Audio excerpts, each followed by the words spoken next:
thionyl nitrate reductase. To avoid first pass metabolism is recommended for the sublingual. Sublingual there is no first pass metabolism, and the transdermal also you don't get a first pass metabolism. So that's why one reason the sublingual is good for fast onset of action, and also it avoids the first pass metabolism. Excuse me, sir. Yeah. This is it phosphoric metabolism or what are you talking about? I don't get it clearly. About the metabolism, what you are talking about is metabolism. I don't get it clearly. Is it Yeah. first pass? First pass metabolism. Oh, okay. So first pass metabolism, before you get a therapeutic event, the drug gets metabolized. So when the compound undergoes first pass metabolism, you lose the pharmacological activity. Okay, that's not the regular metabolism, first pass metabolism. So when you take a oral tablet, when the drugs goes to blood circulation, after that you get a pharmacological activity, then it comes for metabolism. But when you take a tablet, there are metabolic enzymes, the GIT. So before it gets absorbed, it is metabolized. So that is the first part. So when you, in such case, when you take a sublingual tablet, that tablet is absorbed directly in blood circulation, it's not going to GIT. So to avoid that.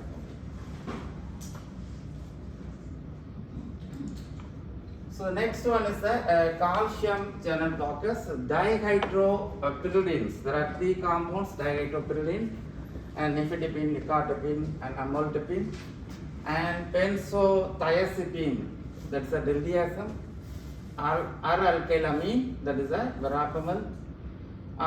We have the details in all together in one slide. The interaction we have a separate slides, and next after the table we have one more slide. All the details are combined. So the structure is nifedipine, amlodipine, and nicardipine. So nifedipine, what we have is pyridine. When you have a aromatic ring with 3 double bond, that is a pyridine. So one double bond is removed. That's why we call it dihydropyridine analog.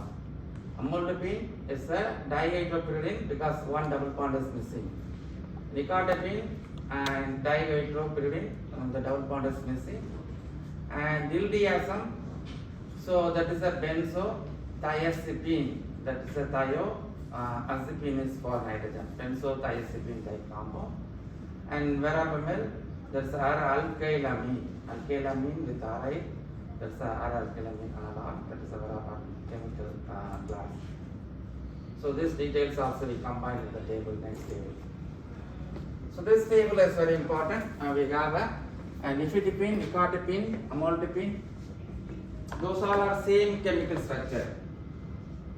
That pyridine with one double bond is missing. That's why dihydro means the double bond is missing. Dihydropyridine. So dihydropyridine. Benzo, that is the benzene part. Thia means sulfur, and acetine is the 7 number ring with nitrogen is called acetine. So that's a R-alkylamine type compound. And chirality, all those, the nifedipine is not a chiral compound. There is no chiral center in the molecule. And nicardipine has one chiral center. So that's a chiral carbon. One chiral center. And here is a symmetry. And that symmetry here, this is not chiral, the reason is this is a symmetry, and this makes chiral because one side is different, other side is different substitution. That makes the compound is chiral. And similar, this one is chiral because different substitution. And the benzothiazepine, we have 2 chiral center. That's diltiazem, 2 chiral center.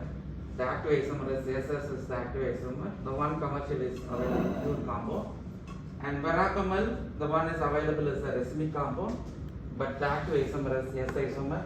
That's the chiral carbon. That is the nitrile attached with isopropyl and benzene. That is the chiral carbon. That's the chiral carbon. So the active isomer is S, but the commercially available is the R and S isomer.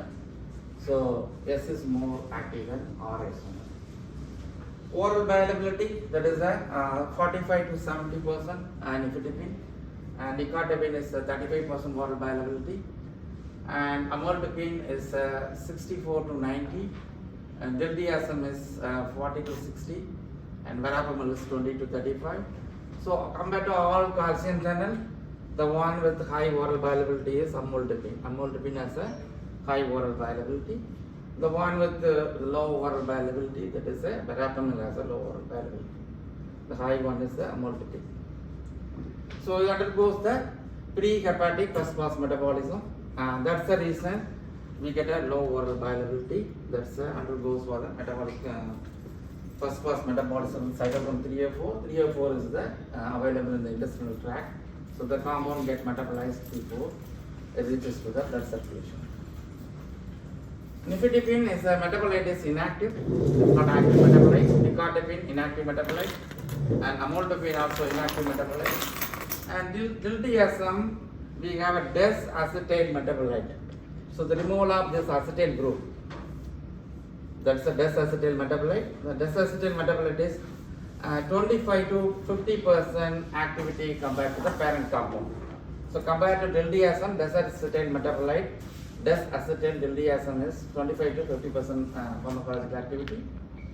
Verapamil undergoes for the metabolism, and there are two possible metabolites. One is the N-demethylation. So N-demethylation is removal of this methyl group, N-demethylation. Then once we remove the methyl group, that is the N-demethyl verapamil, we call it as a NOR-verapamil. So NOR-verapamil has a 20% pharmacological activity compared to verapamil. O-demethylation, that is the removal of this methyl. O-demethylation, we get a hydroxyl group. So the O-demethylated metabolite is an inactive metabolite. So N-demethylated metabolite is NOR-verapamil, is active metabolite, and O-demethylated metabolite is an inactive metabolite for verapamil. So duration of action, the one with amlodipine has the long duration of action. The activity is for 35 to 50 hours activity for amlodipine. With food, reduce the oral absorption. Nicardipine oral absorption is reduced with food. And here also verapamil oral absorption is reduced with food. Mostly the sustained release tablet reduce the oral bioavailability in presence of food. And chemical incompatibility, amlodipine, no, nicardipine, not amlodipine. So chemical incompatibility. So nicardipine, when you combine with the Ringer lactate solution, that has a sodium bicarbonate. So when you have a combination of Ringer lactate, when you add a Ringer lactate to nicardipine to Ringer lactate, the compound gets precipitated because so Ringer lactate we have a sodium bicarbonate, so that increase the pH. When you increase the pH, the solubility decreases, the compound gets precipitated in the solution form. Again, in the verapamil, when you go pH above 6, when you have any solution with sodium bicarbonate, the pH is above 6. So when you increase the pH above 6, the verapamil get precipitated. So verapamil get precipitated with solution with pH above 6, and nicardipine get precipitated the solution containing sodium and bicarbonate. So these two are chemically incompatible with sodium bicarbonate. When you have a sodium bicarbonate, that increases the pH. So when you increase the pH, then the solubility decreases for the compound.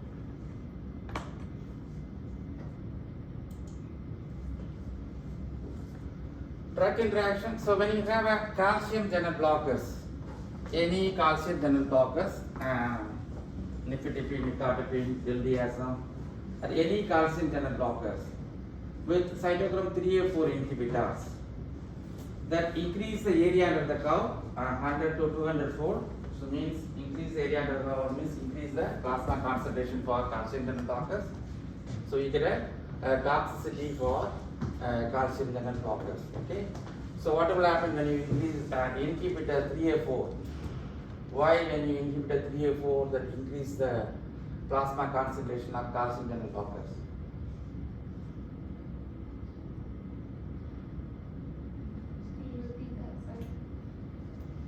why we are getting increase in the plasma concentration when you have a combination of a calcium channel blockers and cytochrome 3A4 inhibitors. Because when you block something, things increase, right? What it says that hepatic bus fast metabolism. Mm-hmm. So, if you don't have a hepatic bus fast metabolism, the bioavailability is not 35, it may be 80 or 90. Because of the bus fast metabolism, you will be losing that. So, the dose is adjusted based on the hepatic bus fast metabolism, right? But when you inhibit the hepatic bus fast metabolism, everything goes to the blood circulation. In that, the dose is adjusted based on 35% oral bioavailability. But if 100% goes to blood circulation, then increase the toxicity for calcium channel blockers, right? So, so whenever you have a combination of calcium channel blockers with the cytochrome 3A4 inhibitor, increase the toxicity for the calcium channel blockers, increase the plasma concentration for the calcium channel blockers. Grapefruit juice, that's a cytochrome 3A4 inhibitor. So the combination of grapefruit juice, calcium channel blockers, increase the concentration of calcium channel blockers. The protease inhibitor, most of the protease inhibitors are cytochrome 3A4 inhibitor. So the combination also not good. And erythromycin is a 3A4 inhibitor. So the combination of calcium channel blockers, erythromycin will increase the area under the curve, will increase the plasma concentration, increase the toxicity for the calcium channel blockers. And the other case, when you induce cytochrome 3A4, example phenobarbital or rifampin. So what will happen when you induce cytochrome 3A4? There are more cytochrome 3A4 is available and more first pass metabolism. Then only instead of 35%, when you induce, instead of 35% more first pass metabolism, then only 10% goes to the blood circulation. So you lose the pharmacological effect of calcium channel blockers. So the combination of any drug with cytochrome 3A4 inducer and the calcium channel blockers, 50% decrease in the area under the curve of the calcium channel blockers. So you lose the pharmacological effect of calcium channel blockers. And additionally, verapamil inhibit P-glycoprotein. So the P-glycoprotein is the transporter protein for digoxin. So that is the one, it removes the blood circulation to the excretion. P-glycoprotein is needed for digoxin. So when you inhibit P-glycoprotein, the digoxin excretion is inhibited. When you inhibit the digoxin excretion, then increase the concentration of digoxin in the plasma. That is the toxicity for digoxin. So combination of verapamil and digoxin is not recommended, and calcium channel blockers, cytochrome 3A4 inhibitors are not recommended. Example, grapefruit juice, JV protease, erythromycin. And inducers with calcium channel blockers, this is not a serious side effect, and only thing you lose the pharmacological effect, but these two are serious side effects because it's toxicity. Induce the toxicity for the calcium channel blockers. So the So- last one is not toxic, but the top two is toxic? Which one? You said the bottom one is not toxic? Bottom one also toxic. Oh, it's okay. Toxicity for digoxin, not a calcium channel blockers. Okay. And this is toxicity for calcium channel blockers. Mhm. This is toxicity for digoxin. Mhm. And here this is not toxic, but you don't get a pharmacological effect. Okay. This is not a serious problem, but these two are serious problems. So that's all for ischemic heart disease, the one. So we will go to the next topic, arrhythmiasis. You have any question for this one? That ischemic heart disease. So this slide is important, and then the previous slide is important, and this slide is very important. Okay, so we have mostly summarized this three slides has more information. Most of the informations are covered with these three slides, and this one, and then next one. So the next one is treatment for arrhythmiasis. That is 4A chapter 21. So we classified different category based on the physiological effect. One is the class 1A type compound, 1B and 1C. The 1A, 1B, 1C all are sodium channel blockers.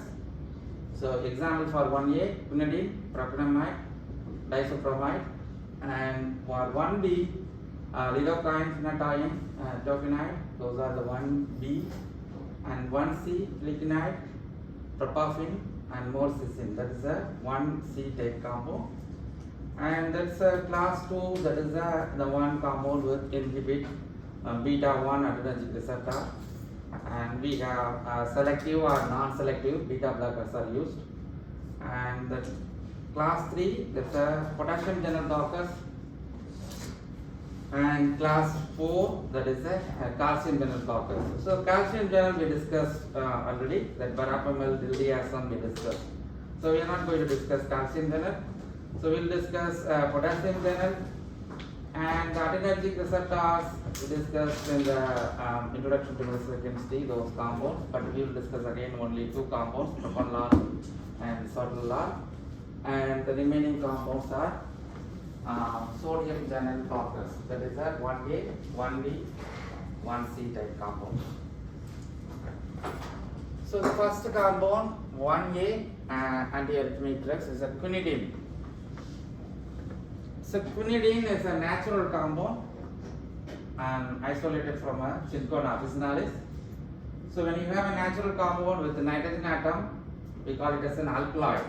So quinidine classified as alkaloid and isolated from the Cinchona part.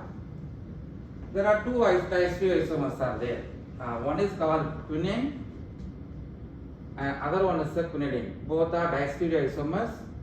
So the quinine is used for malaria and quinidine is used for the treatment of arrhythmiasis. So both compounds have the same chemical structure, but the only difference is the stereochemistry. So quinine has a different stereochemistry and quinidine has a different stereochemistry. So the one is useful for the treatment for malaria and the other one is for arrhythmiasis. And quinidine, we have two cyclic rings. So one is the benzene ring with 6 member, another 6 member with nitrogen, that is a quinoline. So when you place the nitrogen here, that is isoquinoline. So this is a quinoline. So quinoline connected with a bicyclic ring with nitrogen, that is a quinacridine. Quinacridine nucleus. So quinoline and quinacridine nucleus both are connected with methylene, hydroxymethylene bridge. So hydroxymethylene bridge connected with quinidine and quinacridine. So this compound has a nitrogen, both nitrogens are basic nitrogen. So overall is a chemically is a weak base, and the one is available as a salt with an acid. So available as a sulfate. Sulfate is salt with sulfuric acid, that is a sulfate, and another salt is available as a gluconate, that is also acidic salts.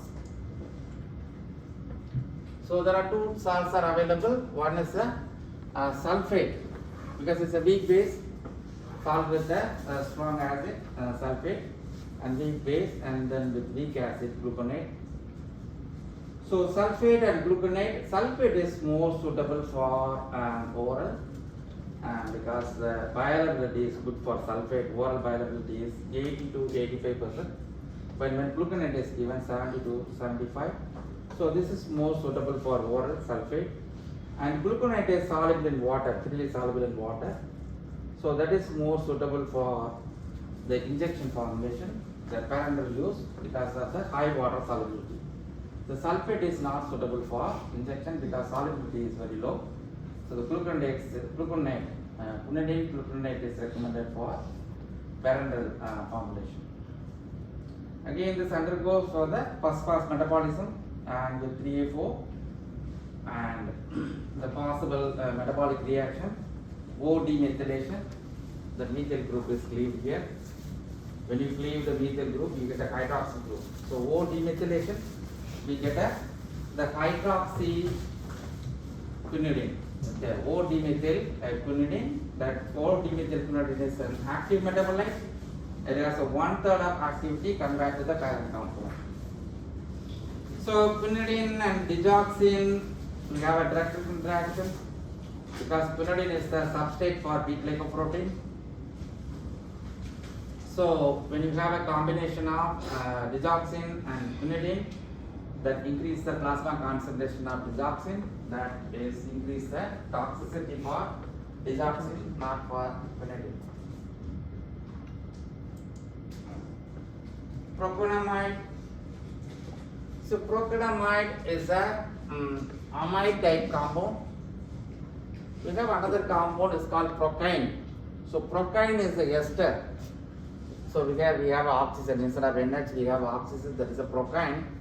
Procaine is a ester, but procaine is not active orally because the esters are not very stable. So it gets a short duration of action, again it gets hydrolyzed in the esterases, and again also it's chemically also not stable. In the acidic environment, the stomach, the compound can hydrolyze. So when you have a procaine, is only recommended for IV, intravenous. Whenever you replace with procaine with propanamide, amide type compound, amides are more stable. So when you are replacing with ester with an amide, the amides are enzymatically and chemically more stable and suitable for oral. Okay. So with ester, it's not suitable for oral, chemically and enzymatically not stable. When you have oxygen here, when you replace oxygen with an amide, and the compound is chemically and enzymatically more stable and it's good for oral. Okay, so orally active compound. 70 to 80% and dose is available. Bioavailability is 70 to 80%. The half life is 3.5 hours, and that's half of the dose is excreted unchanged. That's the parent compound, and the remaining dose is metabolized, and we'll get a proconamide, which includes para-aminobenzoic acid, N-acetyl proconamide. So that is a possible metabolite. The acetylated metabolite is also active. So one is possible that this amine, here you can attach acetyl group. So the acetyl metabolite, the acetylation metabolite is active. The other one is para-aminobenzoic acid. So para-aminobenzoic acid is hydrolyzed.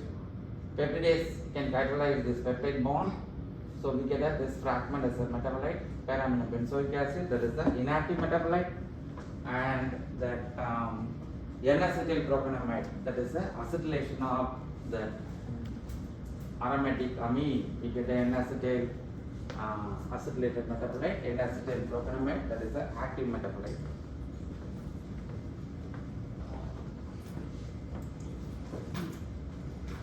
Diisopramide and the other compounds are combined, lidocaine, tokenide, phenytoin, those all combined. This is phosphenetine.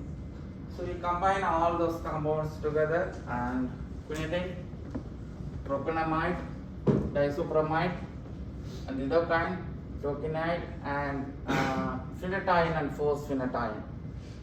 So first three compounds are type 1A, quinine, proconamide, diisopramide, 1A type compound, and lidocaine, tokenide, phenytoin and phosphenetine, class 1B type compound.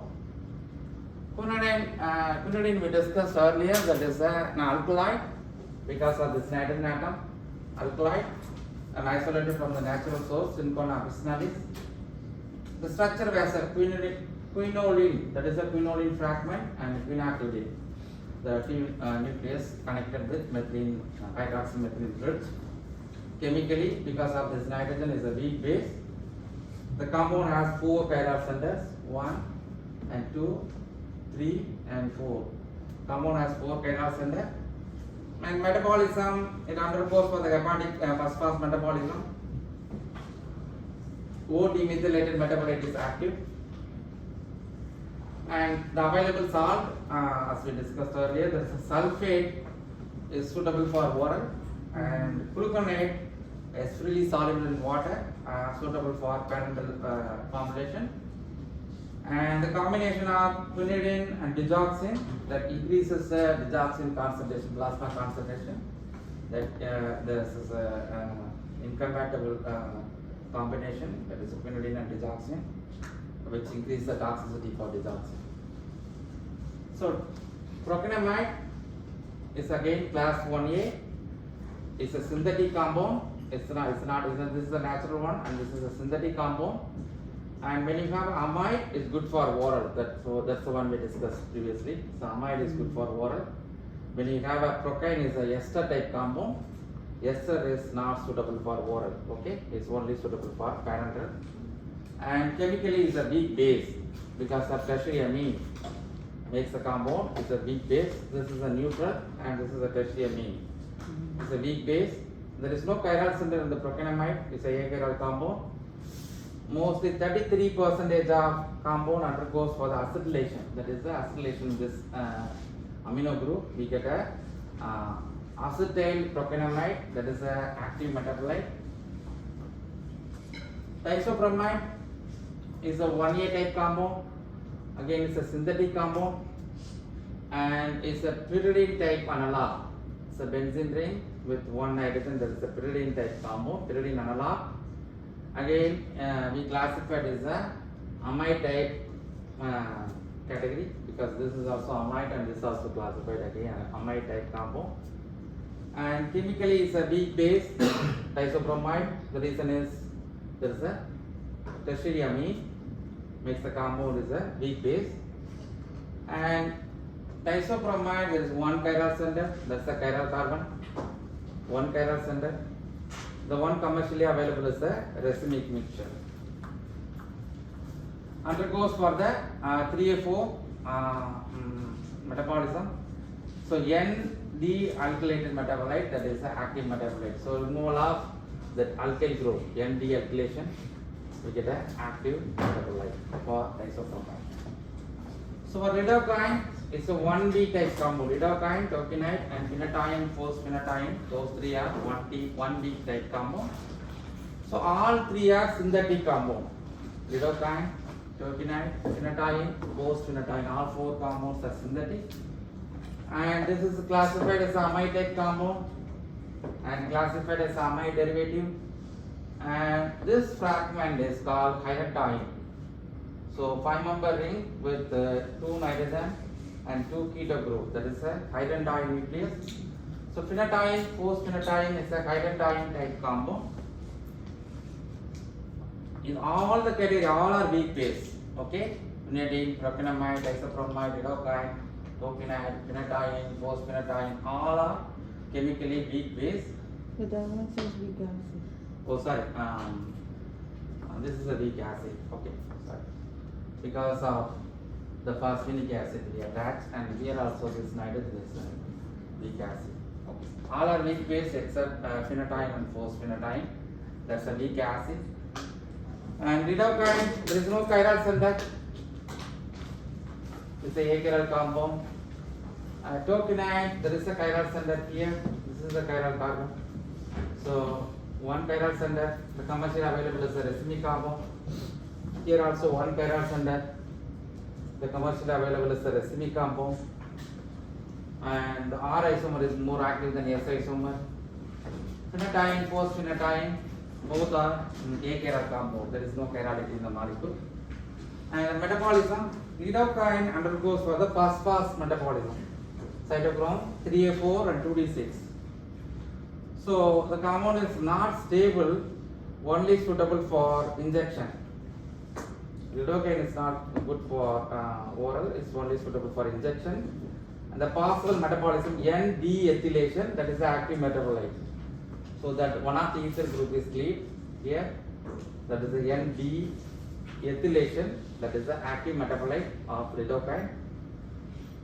Tocinide is the analog of lidocaine. So the lidocaine metabolite, chemically they modified. So the tocinide is discovered based on the idea they got from the metabolite of lidocaine. So chemically modified metabolite of lidocaine is considered as a tokenide. So alpha methyl analog, the lidocaine metabolite, that is a tokenide, that is as a slow metabolism. So the chemically they modified this side. So when they modified, instead of the tertiary amine, they changed to primary amine and methyl. That makes the compound is more stable. This is not stable for oral, and this is suitable for oral because of the chemical modification makes the compound suitable for oral. So the tertiary amine is not good, and the primary amine with methyl is good for oral. Phenetyne and phosphonetine is a class 1B synthetic. There is no chiral center. The major problem with phenetyne is solubility problem. We need a pH at 12.0 is required to solubilize phenetyne. So to reach pH 12.0, we need to dissolve the phenetyne with sodium hydroxide. So dissolve the phenetyne with sodium hydroxide, and that is the one is suitable for injection. Otherwise, tablet there is no problem. For injection solubility, we need pH 12.0, very low solubility. So when you dissolve with sodium hydroxide, and the problem is irritation and not good for injection phenetyne. Okay, because of the solubility with sodium hydroxide is not recommended. So that's the reason they introduced the phosphate group. That is a phosphonetine. That FOS is phosphate is introduced. So when they introduce the phosphate is to increase the solubility. So that's the activity is both compound has the same pharmacological activity. The phosphate makes the compound is better solubility. So that is good for prodrug. So phosphonetine is a prodrug, phenetyne is an active drug. The phosphate group is introduced to increase the water solubility. Then phosphatase can hydrolyze. We get the active compound, and the hydroxy metabolite is gluconide conjugation. So phenetyne, phosphonetine undergoes para-hydroxylation, and here also it undergoes para-hydroxylation. The para-hydroxylation followed by gluconide conjugation.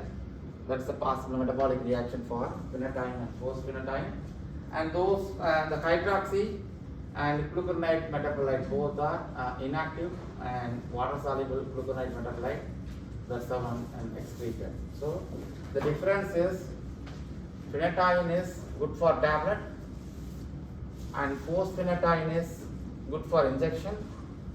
The phos is phosphate is introduced to improve the solubility, means improve the pharmacokinetic parameter, not a pharmacodynamic parameter. Pharmacokinetic parameter, to improve the pharmacokinetic parameter, so that's one of the parameters, solubility. The phosphate is introduced, that makes the compound is a prodrug. The phosphate hydrolyzed, once it hydrolyzed, we get an active drug. So that is the one, the both compounds are having the same pharmacological effect. Only difference is solubility is the major difference for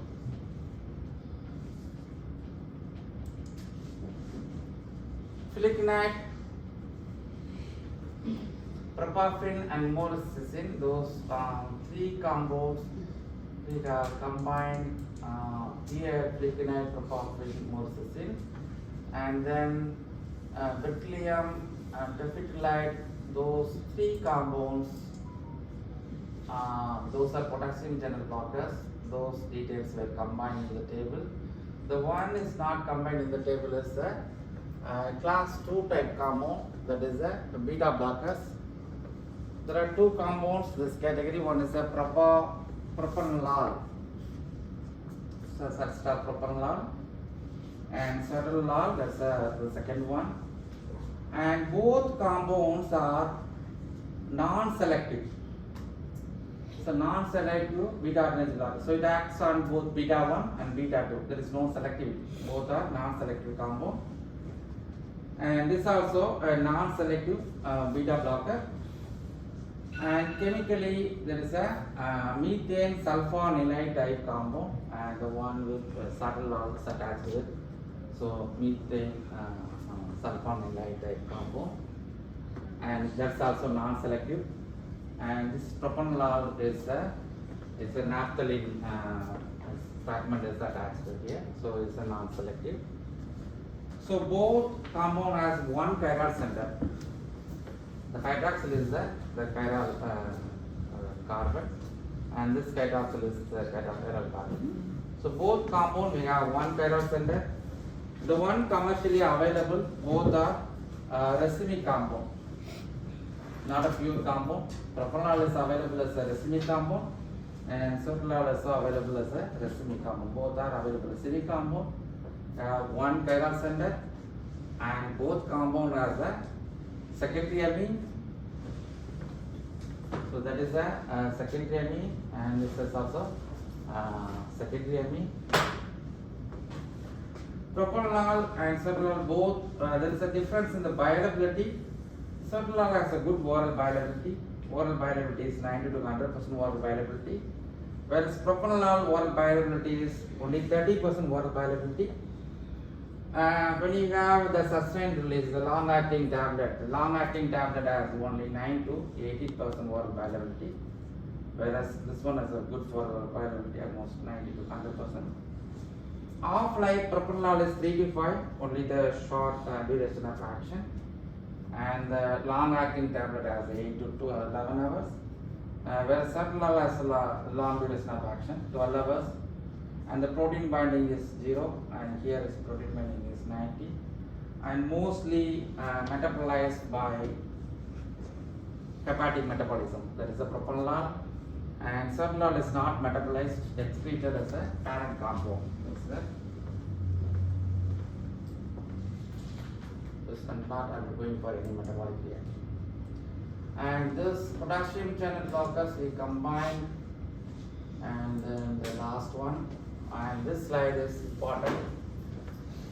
Flecainide, propafin, and morocin, those three are class 1C type compound, and that class, that's a sodium channel blockers, right? So beryllium, daphthalide, those are class 3 type compound, and chemically is a benzamide. So benzene with amide functional group. So benzamide functional group, and chemically is a propiophenone. So that is a propiophenone. That is a fragment of propiophenone. And this is a phenothiazine type compound, morocin. So that's a 3-member ring with 3 benzene ring. The middle ring sulfur and nitrogen. That's the phenothiazine. And beryllium, this is a quaternary amine type salt, quaternary ammonium type salt. That is a quaternary ammonium salt, always positively charged type compound.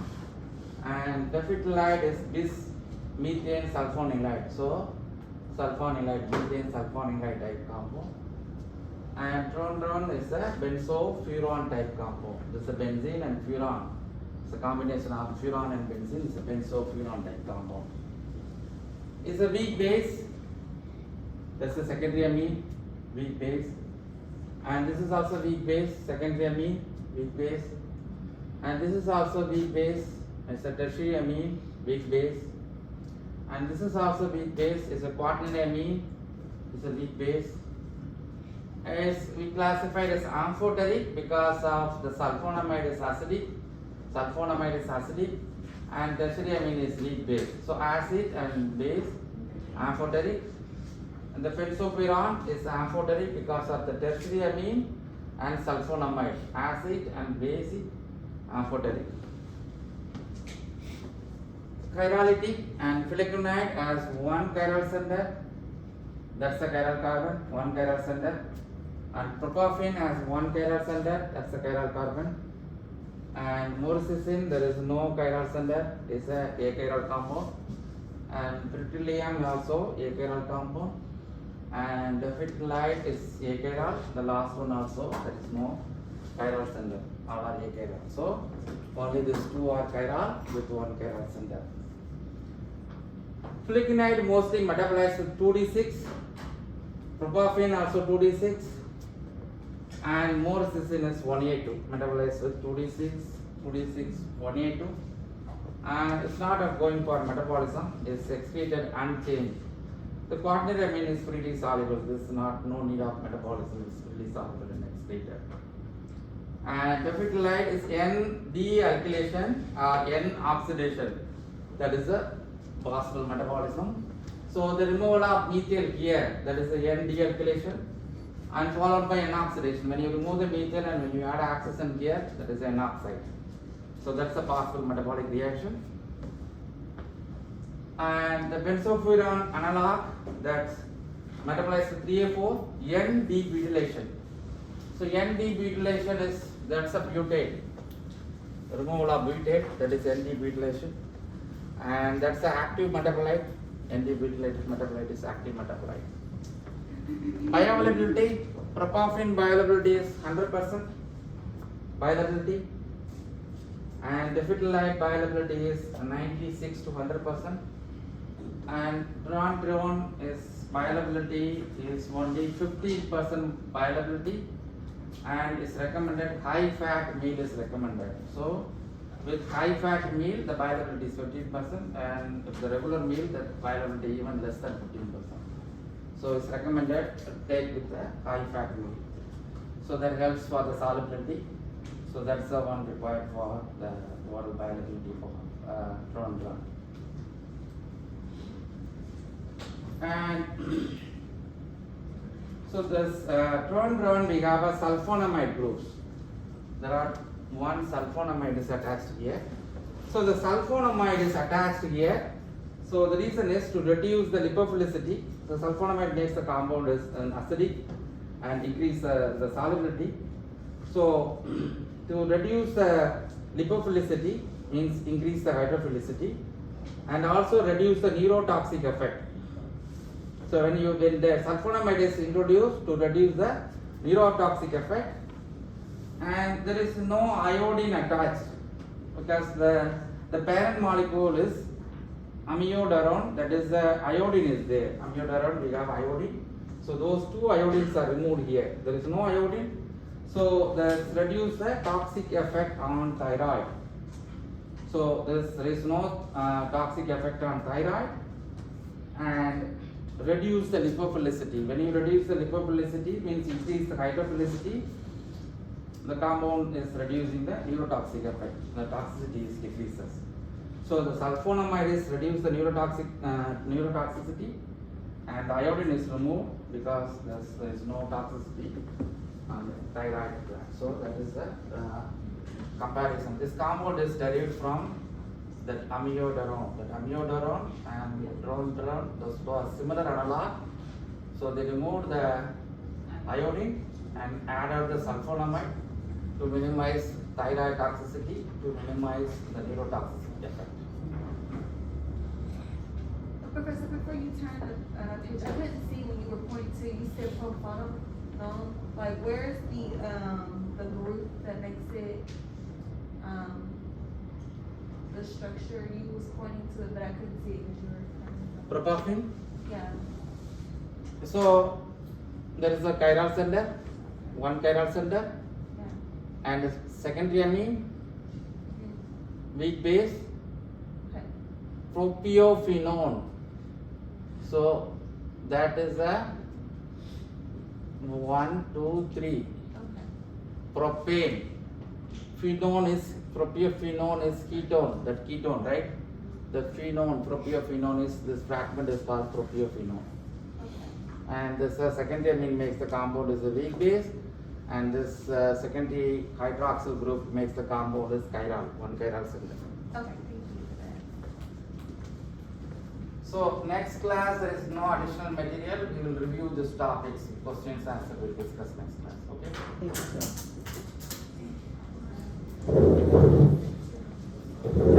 Oh.